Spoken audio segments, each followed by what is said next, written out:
갈라디아서 오늘 5장 하게 되죠. 갈라디아서는 편지입니다. 편지, 이 서신서라고 부르는 것들은 항상 수신자와 그 기록 목적이 기록되어 있습니다. 이제 다음 주면 마지막 장을 하게 되는데 생뚱맞게 갑자기 굉장히 뜬금없이 보이지만 이 편지가 어떤 목적으로 기록되었는지를 한번 알고 넘어가는 것이 좋겠다라는 생각을 하게 됐습니다. 자, 갈라디아서는 첫 번째 바울의 가르침과 바울의 사도권을 불신하는 유대인 개종자들, 우리 유대 교사라고도 하고 거짓 교사라고도 하는데요, 자신의 사도권과 소명에 대한 설명으로 시작합니다. 나는 어떻게 해서 사도가 되었고 무엇을 전하는지. 두 번째로는 이신득이로 잘 알려진 믿음에 의한 칭의가 무엇인지를 설명하겠죠. 지난주까지 여기까지 들으신 겁니다. 이제 오늘과 다음 주에는 할례와 율법으로 강조되는 유대인 개종자들의 가르침을 반박하고 무엇 때문에 그들이 문제인지를 설명하고 적용하는 부분에 해당하죠. 오늘은 이 거짓 교사들이 너희가 구원을 받았다라고 말하려면 할례를 받아야 된다, 그리고 율법을 지켜야 의롭게 된다라는 주장들이 아니다라는 것을 설명하는 거죠.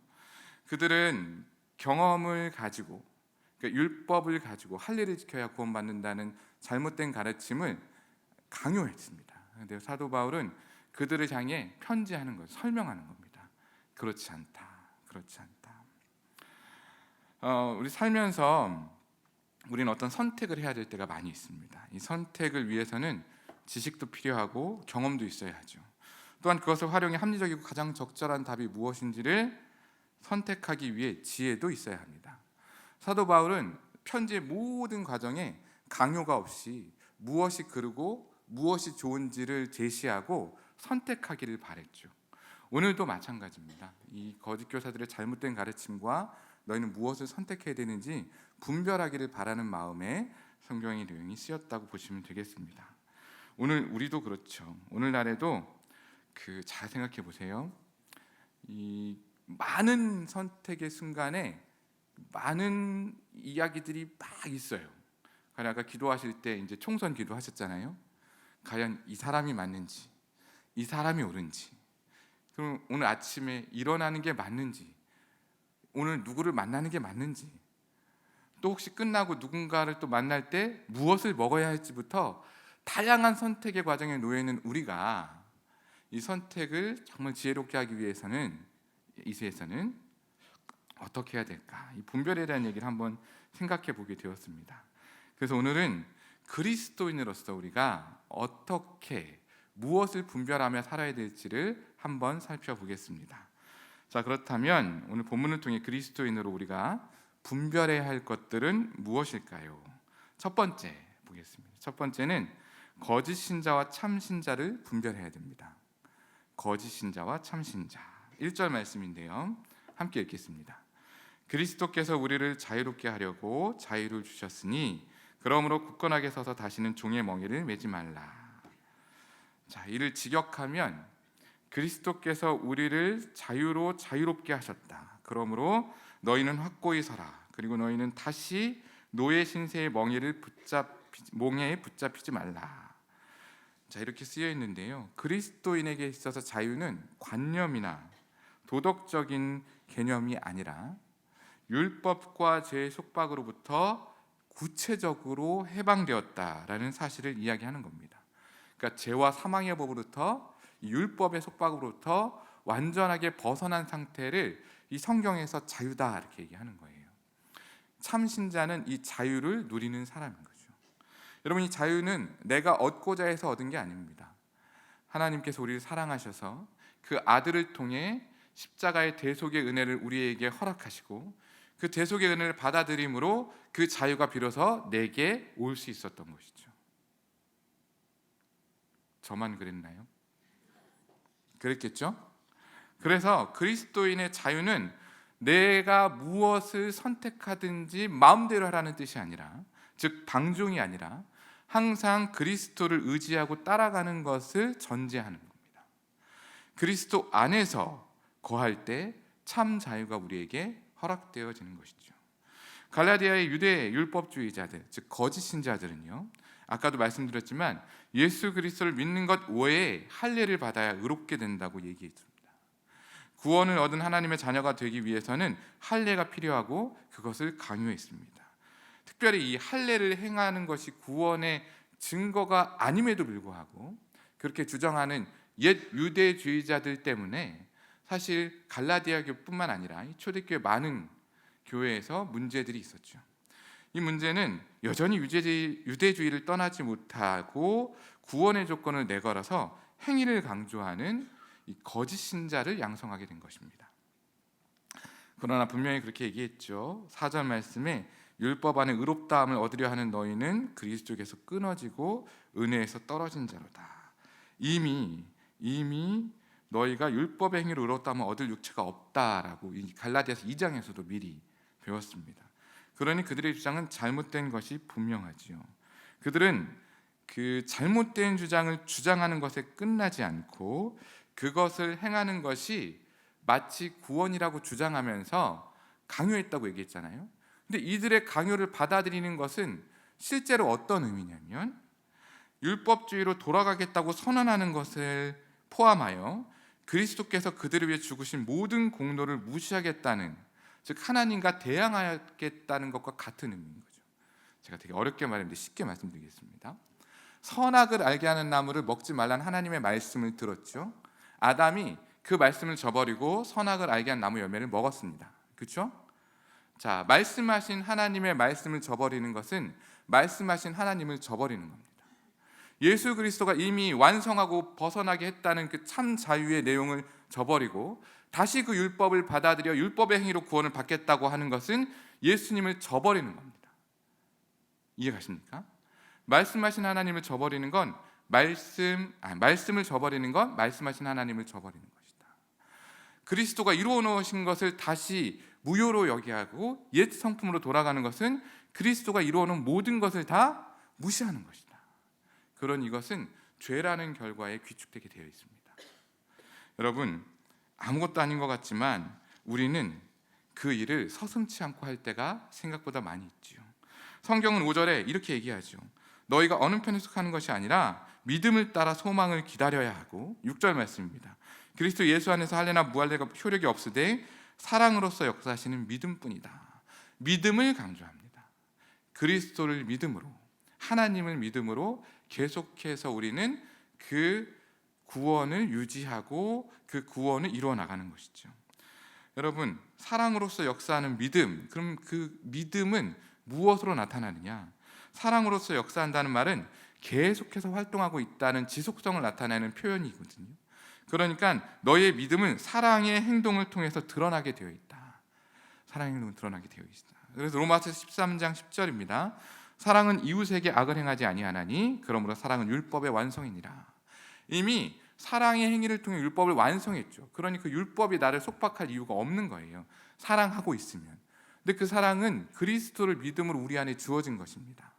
내 안에 사랑이 있는 것이죠. 그러니 내가 믿음이 있다, 믿음으로서 행동한다라고 하면 반드시 사랑의 행위가 그 안에 수반되어야 하는 것이죠.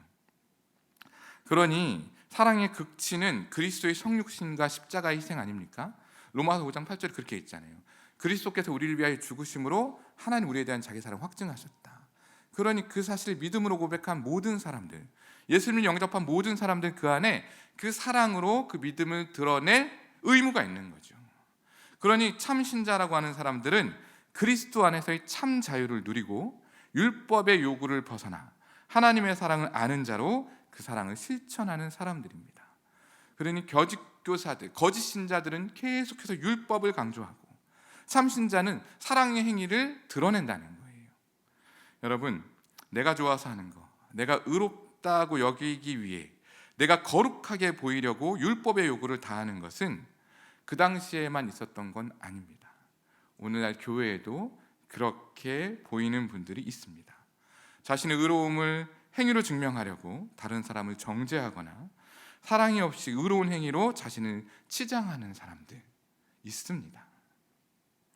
그런데 여러분, 내가 하는 행동이 율법의 요구에 따라 나를 드러내려는 의지적 행동인지, 사랑이 있는 사랑의 행위인지를 드러내려면 말씀의 기준을 가지고 나를 돌이켜보는 게 제일 좋은 방법이죠. 여러분, 고린도전서 13장은 사랑장입니다. 내가 지금 교회에서 행하는 행위가 사랑으로 말미암아 시작하는지 사랑이 없이 율법의 요구를 행하는 것인지를 이 말씀을 함께 보면서 스스로 돌이켜보는 시간을 가졌으면 좋겠습니다. 그래서 이렇게 하는 거예요. 사랑은 오래 참고로 시작하잖아요. 자, 그런 의미에서 고린도전서 13장 4절로 7절 말씀을 함께 피고 눈으로 제가 하는 얘기를 따라 읽으면서 봤으면 좋겠습니다. 제가 고린도전서 13장 4절로 7절에서 읽을 건데요, 그 반대의 경우로 해서 읽을 겁니다. 사랑은 오래 참고지만 사랑이 없으면으로 해서 이 말들을 한번 바꿔서 읽어보겠습니다. 잘 들어보세요. 사랑이 없음은 오래 참지 아니하고, 사랑 없음은 온유하지 아니하며 시기하고, 사랑 없음은 자랑하고 교만하고, 무례히 행하며 자기의 유익을 구하며 성내고 악한 것을 생각한다.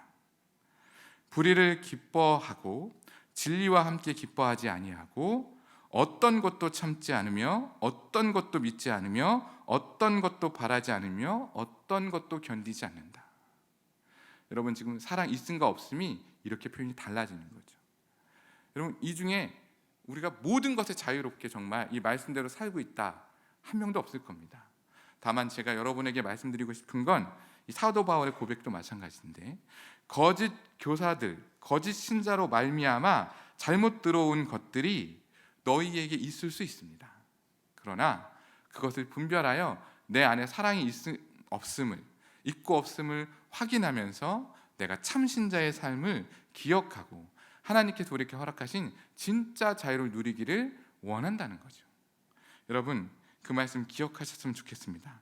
율법을 지키면서 다른 사람을 정죄하고 무시하고 차별하는 것이 아니라 13절 말씀대로 서로 종노릇하여 내 안에 있는 사랑을 행위로 드러내는 참신자의 삶이 오늘 저 여러분 안에 이루어지기를 주의 이름으로 축원합니다.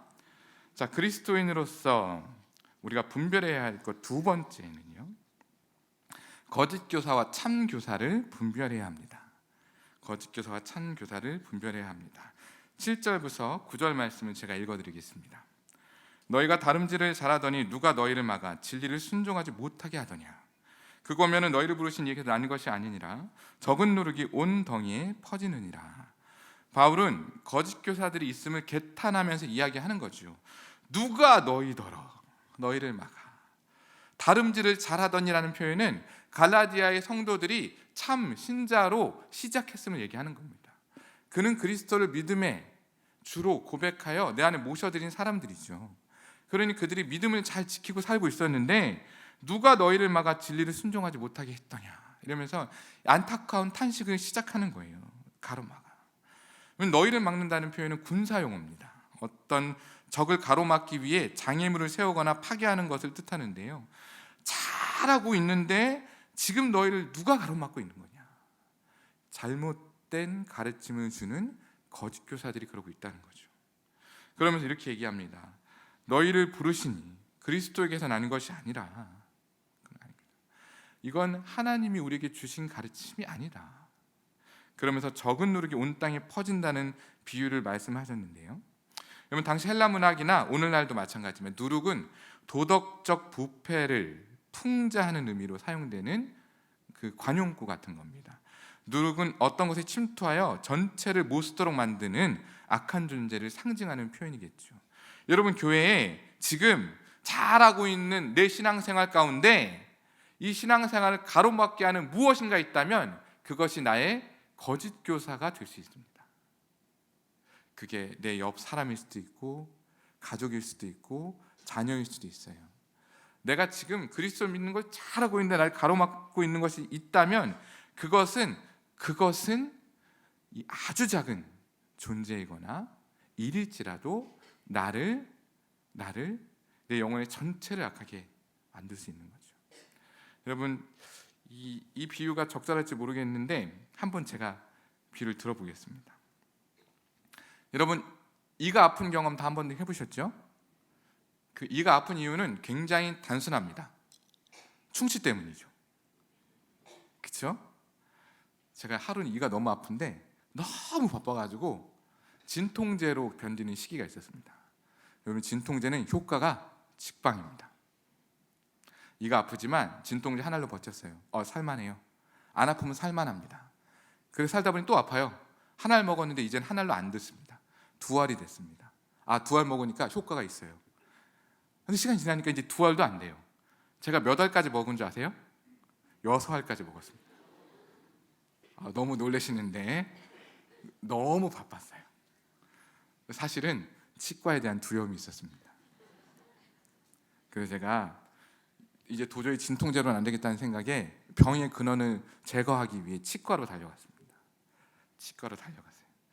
그랬더니 딱 의사 선생님이 제 입을 탁 보시면서 하는 얘기가 너무 더러워서 못 보겠어요 하면서 저희 썩은 이를 잘 청소하시더니 저에게 특별히 거울을 비춰서 제 입안을 보게 하신 거예요. 여러분, 그 어금니가 이렇게 크게 보이잖아요. 제일 크니까. 위에서 보면 이렇게 생겼는데 테두리를 뺀 가운데 부분이 뽕 뚫려 있는 거예요. 제가 이렇게 신기한 경험은 처음이었습니다. 뻥 뚫린 치아를 보면서 생각했죠. 이제 물어봤죠. 어떻게 이렇게 될 때까지 있었죠? 근데 의사 선생님이 이렇게 얘기하더라고요. 증상이 없기 때문이죠. 여러분, 충치는 안 생기게 하는 법을 잘 알고 있습니다. 뭔지 아세요? 이 잘 닦는 거죠. 우리 이 닦는 거 다 배우지 않습니까? 매일매일 이를 잘 닦지만 한 번쯤 야식이 너무 궁금하고 좋을 때, 너무 피곤할 때, 이를 닦지 않을 때 있잖아요. 아니면 칫솔질을 배웠지만 잘못 배웠을 때, 여러분, 그것은 우리에게 치석이라는 결과를 가져오고 이 치석은 충치균의 먹이가 되어서 우리의 이를 갉아먹고 있죠.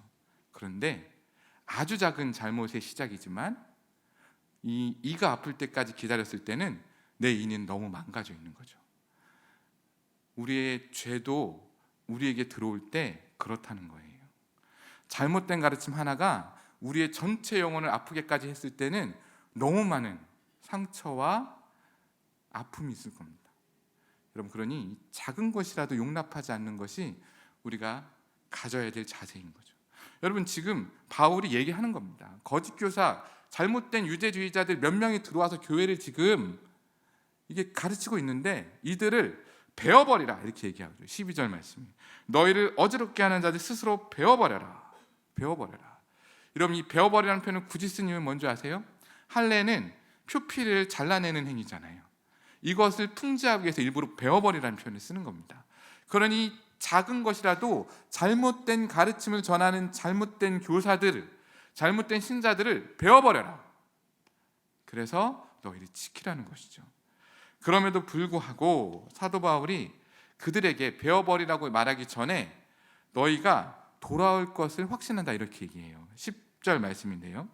나는 너희가 아무 다른 마음을 품지 아니할 줄을 주 안에서 확신하노라.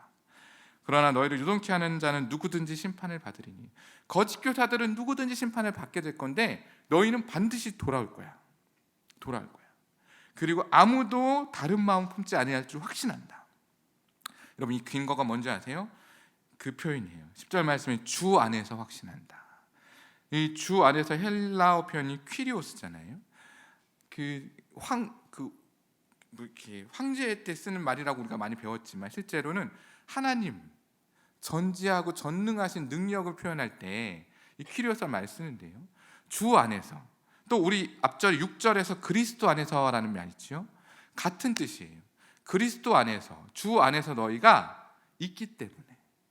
그러니까 내 안에 주님이 계시다면 너희 안에 있는 주님이 너희를 다른 마음이 품지 않게 할 것이고 다시금 돌이키게 할 것이다 라고 확신하며 기대하는 것을 그들에게 알려주는 거예요. 여러분, 그러니까 우리가 사람을 대할 때는 그 사람의 보여지는 외모를 보는 것이 아니라 그 내면에 계신 그리스도를 봐야 되는 겁니다. 할렐루야. 제가 아주 신기한 경험하는데요. 제 근래에 저번 새벽기도 때 아파가지고 못 나온 적 있었잖아요. 너무 몸이 아파가지고 힘들었고요. 근데 영적으로도 뭔가 참 어려울 때가 있었어요. 말씀 준비하는데 뭐 잘 안 와요. 막 그 여러 가지 막 상황이 이렇게 이런 거 있잖아요. 나쁜 일 있을 때 막 몰려오는 거. 너무 곤고한 날을 지내고 있는데요. 어느 분이 저를 탁 보시더니 목사님 얼굴이 너무 밝다는 거예요. 나는 너무 곤고한데 날 너무 밝아.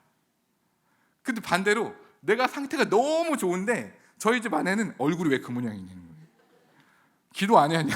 왜 이렇게 얘기하는 거예요. 근데 제가 보니까 그건 그들이 나를 어떻게 보느냐에 달려있는 것 같아요. 저를 이렇게 공고한 나의 모습에 고민하고 막 힘써하는 모습을 그 외면으로 보는 것이 아니라 본인 안에 있는 그리스도의 심장을 가지고 내 안에 있는 주님이 어떤 분인지를 보니까 그렇게 환하게 보신 거예요. 근데 이해 가시나요? 그러니까 사람을 볼 때는 그 안에 그리스도가 그를 변화시킬 겁니다. 사람이 사람을 변화시키는 게 아니라 내 안에 생명 되신 주님이 나의 삶을 변화시키고 이끌어 나가실 거예요. 그러니까 우리는 사랑으로 그를 대할 때 오래 참을 수 있는 겁니다. 잘 안 변하는 분 때문에 속상하시죠? 집에 꼭 하나씩은 있고요. 지금 말씀 못하지만 옆자리 누군가 있지요? 사랑은 오래 참는 겁니다. 믿으시죠? 그 안에 주님이 그 오래 참음으로 그를 특별하게 다른 존재로 이루어 나가실 겁니다. 여러분, 우리 그런 기대로 서로를 용납하고 바라보겠으면 좋겠습니다. 네, 이제 세 번째 하겠습니다. 네, 세 번째 아닙니다. 이래서 공부를 열심히 해야 되는데. 자, 그러면 이제 거짓 교사, 참 교사를 분별해야 된다는 얘기하고 있잖아요. 자, 그러면 거짓 교사가 그럴 줄 알았으면 참 교사는 누가 되겠습니까? 예수님이겠죠. 당연히 말씀이 육신이 되어 우리 가운데 함께 임하시고 우리 삶의 모범을 보이신 그리스도께서 우리의 참 교사가 되시는 겁니다. 여러분, 그리스도를 따른다면 우리는 바른 가르침을 따르게 되겠죠. 참 교사이신 그분이 우리에게 성령님을 보내주셔서 그분의 뜻이 무엇인지 분별하고 어떻게 살아야 되는지를 알게 하셨다는 거예요. 그러니 여러분 보십시오. 요한복음 14장 26절입니다. 보혜사 곧 하나님 아버지께서 내 이름으로 보내신 성령 그가 너희에게 모든 것을 가르치고 내가 너희에게 말한 모든 것을 생각나게 할 것이다. 성령님이 우리에게 참 교사 되신 예수님이 무엇을 요구하고 원하시고 바라시는지를 깨닫게 도와주신다. 여러분, 그 교사가 여러분 안에 계시죠? 여러분, 분별하셔야 되는 겁니다. 그러니 느끼는 감정과 상황이 아니라 내 안에 계신 주님이 원하고 바라는 뜻을 구하고 찾을 때 성령님께서 그 길을 인도하실 것입니다. 여러분, 그 참교사의 인도하신 가운데 있기를 주의 이름으로 축원합니다. 세 번째입니다. 자, 그렇다면 그리스도인으로 우리가 분별해야 할 것은 무엇일까요? 세 번째는 육체의 일과 성령의 열매를 분별해야 합니다. 육체의 일과 성령의 열매를 분별해야 합니다. 16절부터 18절입니다. 내가 이르노니 너희는 성령을 따라 행하라. 그리하면 육체의 욕심을 이루지 아니하리라. 육체의 소욕은 성령을 거스르고 성령은 육체를 거스르나니 이 둘이 서로 대적함으로 너희가 원하는 것을 하지 못하게 하려 함이니라. 너희가 만일 성령이 인도하시는 바가 되면 율법 아래 있지 아니하리라. 아멘. 삶에 두 가지 길이 있다는 거죠. 성령을 따르거나 육체의 소욕을 따르거나. 그렇죠? 여러분, 우리는 늘 이 두 개의 싸움 안에 있습니다. 근데 그럼 중간은 없네요. 늘 중도 좋아하시는 분들 있잖아요. 성경에서는 중간은 없습니다. 성령을 따르거나 소욕을 따르거나 둘 중에 하나라는 거예요. 여러분, 이제 스스로 한번 돌이켜 보겠습니다. 지금 두 개의 삶의 길을 너무 분명하게 얘기하고 있어요. 갈라디아서 5장 19절로 21절은 육체의 일은 분명하니 하면서 내가 성령이 아닌 육체의 소욕을 따를 때 나오는 결과를 이야기하죠. 이렇게 되어 있습니다. 음행, 더러운 것과 호색, 우상 숭배와 주술, 원수 맺는 것과 분쟁, 시기, 분냄, 당짓는 것과 분열과 이단과 투기, 술취함과 방탕함과 그와 같은 것들이라. 전에 너희에게 경계한 것까지 경계하노니 이런 일을 하는 자들은 하나님의 나라를 유업으로 받지 못할 것이다. 여러분, 잘 생각해 보면 이 내용들은 다 하나님께서 싫어하는 죄악에 가득한 삶의 모습이죠. 성령의 열매는 그와 반대인데요. 갈라디아서 2장 21절 23절입니다. 오직 성령의 열매는 다 외우셨죠?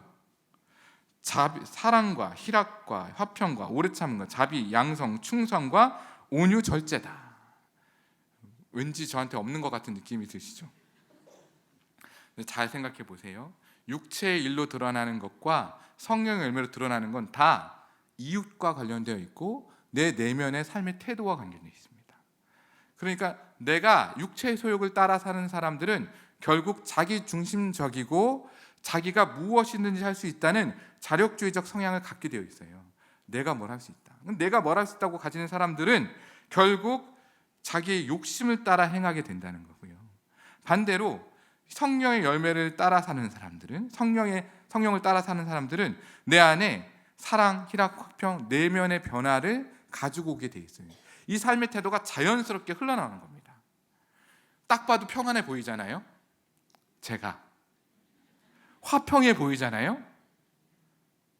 안 그런가 봐요. 제가 아까 무슨 눈으로 보라고 말씀드렸는데, 그렇죠? 옆분 보시면 왠지 화평하고 희락할 것 같고, 이분 보면 왠지 온유하고 절제할 것 같은데 안 그런 분 있잖아요. 제가 왜 안 그러는지를 한번 설명해 드리겠습니다. 이게 살짝 조심스러운데, 제가 과학적 근거를 통해 한번 얘기해 보겠습니다. 제가 얼마 전에 굉장히 재밌는 거 하나 발견했는데요. 우리가 보통 보면 이제 성령을 따르는 것과 육체의 소욕이 있다고 그랬잖아요. 우리는 그걸 선과 악의 대립으로 보는 거예요. 그래서 왜 가끔 영화 같은 데 보면 선사가 띠용 나타나가지고 너 그렇게 살면 안 되지 않겠니? 이렇게 얘기하고, 반대로 악마가 튀용 나타나서 얘기하잖아요. 그렇게 살아도 돼. 이렇게 이 선과 악의 이 생각들이 일어날 때 뇌에서 그 위치가 발견되었다는 거예요. 그래서 그 뇌의 딱 가운데 중앙에는요 변연계라는 부분이 있는데, 이 변연계라는 부분이 악마 영역을 담당하는 거예요. 그래서 육체의 소욕과 본능을 따르게 하는 생각을 할 때 이 변연계가 이 머리 중심이 있거든요. 인간은 원래 타고나기가 악한 거예요. 머리 딱 가운데 이 변연계가 막 활성화가 된다는 거예요. 그러면 우리는 또 천사 역할하는 부분은 어디에 있냐면 전전두엽이라고 해서 머리 앞부분에 있대요. 근데 이 전전두엽에 있는 기능은 내가 의지를 가지고 무엇인가 하려고 할 때, 그러니까 우리가 교육을 통해서 선한 것들을 배우잖아요. 성령을 따라 사는 건 이런 것이다, 선한 일을 하는 건 이런 것이다 하는 거 배우면 그것들을 행하고 움직이게끔 하는 역할을 할 때는 이 전전두엽이 활성화된다는 거예요. 그러니까 오늘 수요 예배에 딱 오실 때 내가 어제 축구를 보느라고 너무 피곤하시잖아요. 축구 보면 너무 피곤해 지기까지 해서 화딱지도 막 나잖아요. 이 분노를 가지고 주님 앞에 나오는 건 옳지 않아. 나 좀 쉬어야겠어. 이게 이제 변연계의 역할이고요. 그래도 주님 말씀 보러 오는 그 예배의 자리를 내가 지금 피곤하다는 게 말이 안 되지 않아? 예배는 가야지 라고 생각한 이 전전두엽의 활동이라는 거예요. 근데 이 두 개가 갈등할 때가 있잖아요. 중재하는 신경계가 있어요. 가운데 이 전전두엽과 이 변연계 가운데 미세하게 이렇게 두 개를 맞닿는 신경계가 있는데 OFC 신경계라고도 하고요. 잘 모르지만 아나전도피질이라고 하는 부분이 있대요. 이 부분이 이 두 개의 생각을 조율한다는 거예요. 너무 피곤해. 너 진짜 피곤한 거 맞는데 그래도 사람들에게 덕이 되기도 하지만 하나님의 말씀으로 영적인 공급을 받는 예배를 가는 게 훨씬 더 효과적이지 않겠니? 라는 음성은 이 가운데서 조절한다는 거예요. 그래서 이게 맞나 틀리나 막 의심스럽잖아요. 근데 이제 또 서양 과학자들이 이런 거 잘 찾아내요.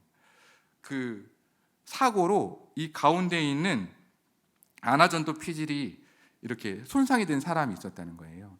그 사람이 이 사고로 손상되기 전에는 사람들이 좋아하고 온화하고 성실한 사람이었다는 거예요. 근데 사고로 그 아나전도 피질이 딱 이렇게 상실이 된 거죠. 그 위치가 어디냐면 이 눈 사이하고 이마 사이 여기쯤 있거든요. 근데 여기를 이렇게 딱 관통하는 사고를 당해가지고 그 아나전도 피질이 없어졌다는 거예요. 그래서 이 사람이 죽지 않고 살았는데 살아서 나온 삶의 모습이 완전히 달라진 거예요. 화도 잘 내고 신경질적이고 무책임하면서 그렇게 자기중심적이 나쁘한 사람이 됐다는 거죠. 그러니까 이 가운데가 중요한 거예요. 근데 제가 이 말씀 왜 드리냐면 이 가운데 아나전도 피질을 통해서 이 전전두엽의 활동을 강화시키는 방법이 있다는 겁니다. 그러니까 우리가 의지를 가지고 계속 선한 일을 할 수 있도록 도와주는 방법이 있는데 그게 뭐냐면 말을 많이 한다는 거예요. 그러니까 우리가 이런 거죠. 말로 하면 이 뇌는 말한 것을 행해야 된다고 여긴다는 거예요. 그래서 내가 예배를 가야지라고 말을 하는 순간 이 뇌는 예배를 가야 되는구나라고 행동으로 옮기는 것을 하고 있다는 거예요. 근데 이걸 잘 생각해 보면 우리 기도할 때 다 경험해요. 새벽기도 나와서 묵상하시잖아요. 깊은 묵상 가운데 빠지면 어디 가 있으세요? 잠이 드시잖아요. 이건 이제 뇌가 생존을 위해서 선택한 거예요. 그런데 기도할 때 말로 하는 것과 그냥 머리로 묵상하는 게 실행력이 확실히 달라요. 그러니 이것을 자꾸 입술로 열어서 말로 선포하면 그 행동을 할 수 있게 된다는 거예요. 그럼 제가 이 얘기를 왜 드리냐면, 제가 이 말씀을 준비하면서 그래, 성령을 따라 행하는 삶은 결국 내가 성령을 의지하는 삶을 얘기하는데, 이건 우리가 기도할 때 더욱 확장될 수 있겠다. 우리가 입술을 열어서 기도하는 순간 우리의 뇌는 그것을 행해야 된다고 생각하는 거죠. 마찬가지로 입술을 열어 주님께 선포하는 순간 성령 하나님께서 우리를 도우셔서 우리의 기도하는 내용대로 우리가 살 수 있게끔 도우신다는 거예요. 성령을 충만하게 느끼고 그것을 따라 살고 싶으십니까? 기도하셔야 됩니다. 그래서 성령 임재가 어디서 이루어졌죠? 기도할 때 이루어졌어요. 마가의 다락방에서 200명에서 소리 내어서 기도하니까 성령의 임재가 있었잖아요. 여러분, 내가 이 성령을 따라 살고 싶기로 작정하셨습니까? 의지를 갖고 싶으시면 입술을 열어 기도하셔야 됩니다. 여러분, 그렇게 성령을 따라 사는 사람만이 그 성령의 열매를 삶을 통해 드러나게 되는 것이죠. 여러분, 이제 말씀을 정리하겠습니다. 기도할 때 성령의 임재를 경험하고 성령을 따라 살기 위해서 기도해야 된다. 그럼 기도는 우리의 생명줄과 같은 일이겠죠. 나왔습니다. 제가 오늘 여러 가지 분별하는 것에 대해서 얘기했습니다. 참 신자는 그리스도 안에서 참 자유를 누리고 율법의 요구에서 벗어나 하나님의 사랑을 아는 자로 그 사랑을 실천하는 사람입니다. 또한 말씀만이 우리의 영적 선택의 기준이고 우리가 물어야 될 권위죠. 그러니 말씀이 육신된 우리 가운데 오신 그리스도만이 우리의 참 교사가 되어 주십니다.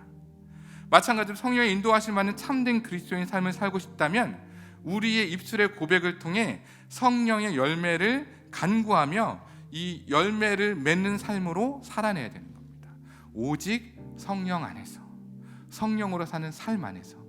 지금 갈라디아서 5장은 마지막 그렇게 권면하는 거예요. 성령으로 너희가 열매 맺는 삶을 살길 원한다. 성령으로 너희가 십자가에 죽은 그 부활의 기쁨을 누리길 원한다. 성령으로 너희가 율법의 요구가 아닌 사랑으로 살길 원한다. 여러분, 오늘 그 음성이 여러분에 있었으면 좋겠습니다.